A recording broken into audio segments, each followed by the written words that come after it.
flashlight that looks like this, huh? You just drag the spotlight onto the player's camera, and there you go. Well, it sucks. So let's get out of this. You want to make it infinitely better? Well, how can we do that? Cookies! That's right.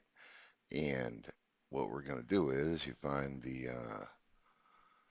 light that you selected for your flashlight. And we're going to go right down here to Cookies! that's right, cookies.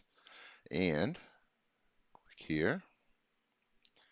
Scroll down to find the cookie you downloaded or are about to download.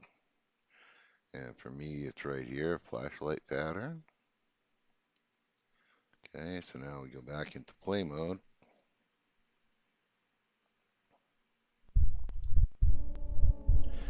And boom.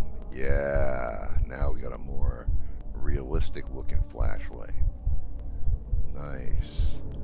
All thanks to Cookies!